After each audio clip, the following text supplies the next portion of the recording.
I had a professor once say, if you ever see a man waving a floppy Bible and preaching about the book of Revelation, it's time to turn the channel.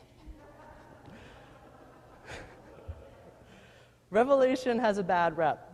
As many of us know, this book has led to innumerable sermons over the very near and horrific end of the world. I grew up with summer Sunday night revivals warning me to turn or burn. The story within this chaotic text even has its own fan fiction book series and Nicolas Cage movie franchise. And how can this apocalyptic text not stir our imaginations and incite our confusion? Today's reading alone does us zero favors. We have a pregnant woman crowned with the sun, moon, and stars being traced by a dragon who wants to eat her unborn child, who is snatched directly from her after birth to be given to God, and all the while war is waged where the dragon attempts to kill the woman, but is thwarted because the earth swallowed it up. That all makes sense. This is not the typical imagery nor the parable-like storytelling we are used to reading and being heard. But instead of losing our minds trying to explain how ancient images or numerology within this book holds all the answers to life in the universe, I want to remind us of the questions Dr. Gaffney taught us. Number 1, where are the women and girls? What are they doing? And what are their names? Number 2, what are the power dynamics in this narrative? Number 3, how does or can this text function as scripture for black women? And number 4, who is or what does this say about God in this text?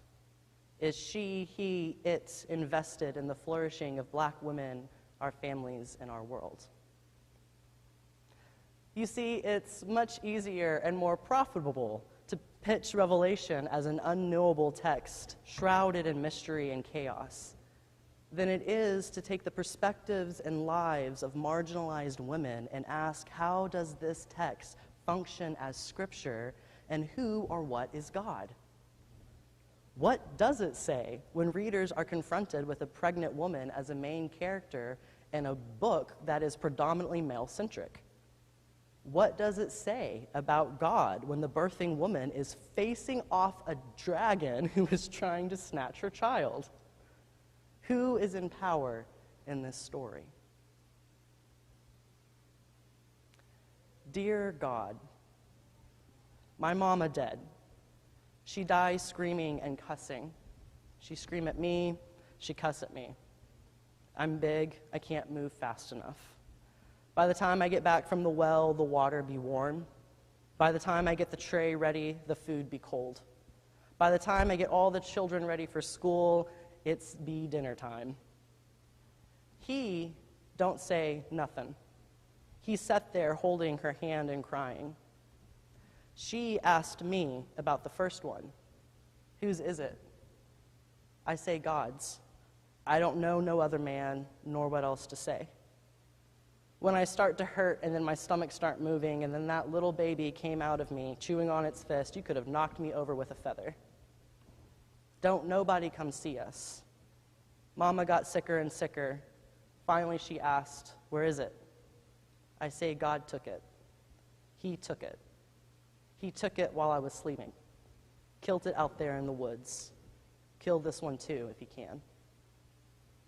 Each chapter of Alice Walker's prolific book, The Color Purple, is a prayer or letter written to or by Celie, a poor black child whom readers follow for the rest of her life. While still a young teenager, Celie's mother is gone, and she herself is pregnant for the second time by her beyond abusive stepfather. Spoiler alerts if you haven't read the book yet. Celie's story is an all too well-known tale of circular violence.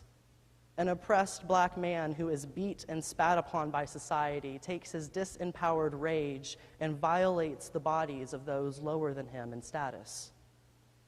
After her mother dies, Celie's body is continuously broken by her stepfather. Eventually, it breaks so much that she's no longer able to bear children. Yet even as she suffers beatings and a stepdad trying to harm her in all kinds of ways, including selling her second-born, Celie keeps her eyes on her sister, Nettie. This is the continued theme throughout Celie's story. When faced with continuous pain and abuse, Celie is left with a choice that many have to make: repeat the pattern of violence or make a better way. When I first read today's Revelation text, it was Celie's face that I saw, y'all. Celie, the lowest on the rung of the status ladder, the abused who only knew pain and sorrow. Celie, the woman who gave all of herself so that her beloved sister could have a better life.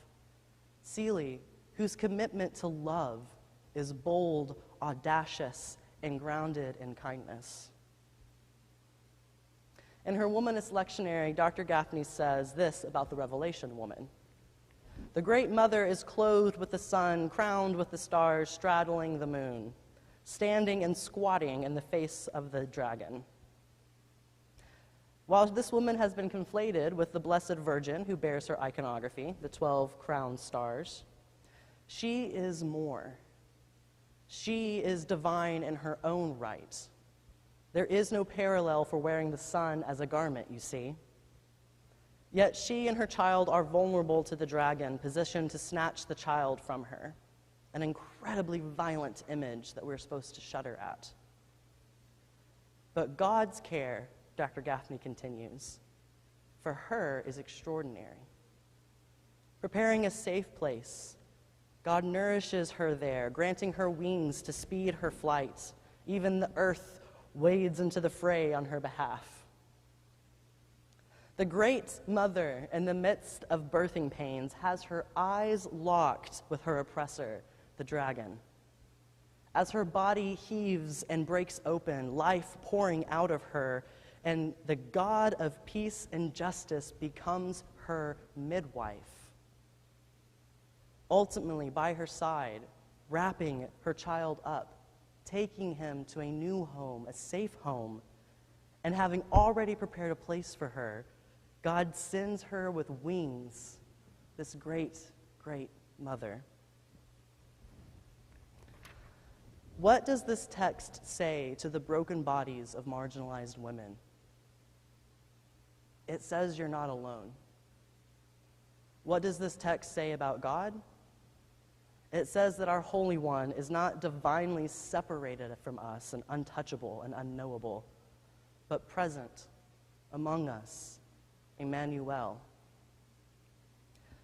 Celie's journey from her abusive start is a testament of how resilient the heart can truly be, and it's a lesson for us, just like the lesson of the Great Mother. Celie continues to open herself up to love of self, love of a good woman, love of boundaries, love of community, and ultimately love of God. This is the heart behind and in front of the work of womanism. As Shug taught Celie, here's the thing, Shug say, the thing I believe. God is inside you and inside everybody else.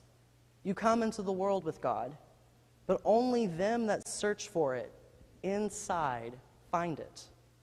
And sometimes it just manifests itself, even if you're not looking or don't know what to look for. Trouble does it for most folks. I think sorrow, feeling like shit. Shug calls God it, and Celie catches it. It? I asked. Yeah, Shug say, God ain't a he, she. God be a it.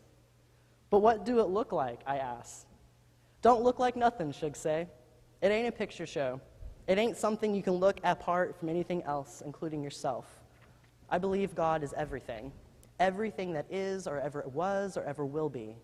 And when you can feel that and be happy to feel it, you've found it.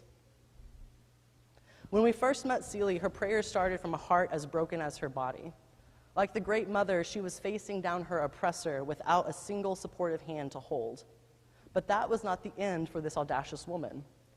By the time that we come to the final prayer that Celie writes, she has not only transformed her inner world, but the community of people that she surrounds herself with, including her abusers, after years and years of hard boundaries and relationship building. She does this work and transforms the world and transforms our world as well. After countless hours spent poring over letters, crying over pain, laughing drunkenly, and loving fully, our Celie's final prayer starts with, "Dear God, dear stars, dear trees, dear sky, dear people, dear everything, thank you." So when we are coming into the front of the text of Revelation, it's real easy to try to get up into the crazy. But when we are coming to it as a people who know the pain in our world, who know the pain that women around us have experienced, we come to this text asking, where is God?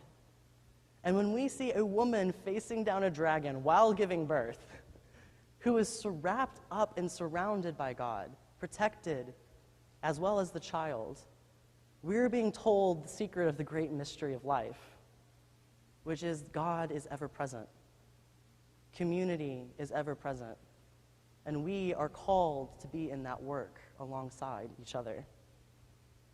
So instead of predicting the end of the world, I propose we fix our eyes on the work of listening to the stories of people in our community and around the world. I propose we see the broken bodies around us as well as the broken hurt in our own bodies. I propose we teach the truth that God is not in the business of favoritism, nor oppression, nor shame, but rather God is a crafter of healing and restoration, despite what our world tells us is right. I propose that we do as Celie taught her former abuser turned housemate, Mr., when he said, "The more I wonder, the more I love." And her response, "And the more people love you back."